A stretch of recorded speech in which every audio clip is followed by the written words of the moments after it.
నాసి రకమైన భోజనాలు పెట్టినా, నాసి రకమైన వస్తువులను సరఫరా చేసిన వాళ్ళందరూ ఊచలు లెక్క పెట్టాల్సిందే, వాళ్ళందరినీ కటకటాల వెనక్కి తొయ్యాల్సిందే. ఎందుకు నేను ఈ మాట చెప్తున్నంటే, మీరు మా పిల్లలు, మీరు మా కుటుంబ సభ్యులు, మీరే ఈ తెలంగాణకు పునాదులు. అంటే గురుకుల పాఠశాలల్ని తక్కువ అంచనా వేయకండి. ఈ రాష్ట్రానికి, దేశానికి నాయకత్వం అందించే విద్యార్థులను గురుకుల పాఠశాలలు అందించినాయి. ఏదో దిక్కులేని వాళ్ళకి పెట్టినట్టు పాసిపోయిన అన్నము కూరగాయలను పెడితే చూసేది లేదు. సన్న బియ్యంతో మంచి అన్నం మీ ఎమ్మెల్యేలు, మీ ఎంపీలు, మీ మంత్రులు, మీ ముఖ్యమంత్రి ఏ సన్న బియ్యం తింటున్నాడో మా తెలంగాణ గురుకులాలలో చదువుకుంటున్న విద్యార్థులకు ఆ సన్న బియ్యంతో భోజనం పెట్టాలనే సంకల్పంతో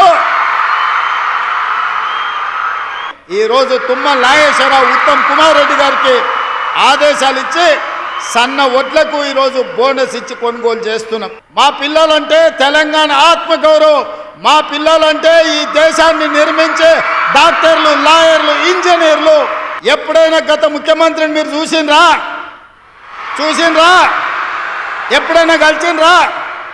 మీ మంత్రి అన్న మీ దగ్గరకు వచ్చిండ్రా? ఎన్నడన్నా మిమ్మల్ని హైదరాబాద్ తెచ్చిండ్రా? ఎల్బీ స్టేడియంకి వచ్చిండ్రా? మీ మంత్రులను కలిసిండ్రా? మీ అధికారులను కలిసిండ్రా? ఎన్నడన్నా మీరు ఏం తింటున్నారు, ఎట్లున్నారని అడిగినరా?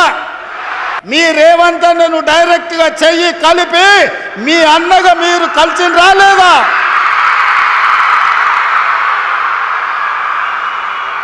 లక్షలాది మంది తెలంగాణ విద్యార్థులకు ఒక స్ఫూర్తిగా నిలబడ్డారు. మీరందరూ ఆకుంఠిత దీక్షతో గొప్పగా చదువుకోండి. ఇవాళ కొన్ని పాఠశాలల్లో, కొన్ని కాలేజీల్లో విపరీతమైన పోకడలు, గంజాయికి బానిసలు.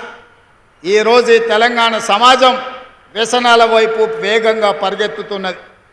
ఫామ్ హౌస్లో పండుకున్న చంద్రశేఖరరావుకు వినిపించేటట్టు మొన్న జరిగిన దీపావళి సందర్భంగా సారా బుడ్లతో, కొకేన్తో దావతులు చేసుకున్న వాళ్ళు గుండెలు పగిలేలా మీరు చప్పట్లు కొట్టండి.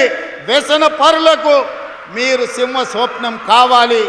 ఈ వ్యసన పరులను ఖచ్చితంగా కఠినంగా అణిచివేస్తామని చెప్పి ఈ వేదిక మీద నుంచి నేను చెప్పదలుచుకున్నా. మిత్రులారా, ఇక్కడికి వచ్చిన విద్యార్థులారా, ఈ ప్రభుత్వం మనది. ఈ ప్రభుత్వం మనం తెచ్చుకున్నది. ఈ ప్రభుత్వం నాటి మొదటి ప్రధానమంత్రి పండిట్ జవహర్లాల్ నెహ్రూ గారి నుంచి మొదలు పెడితే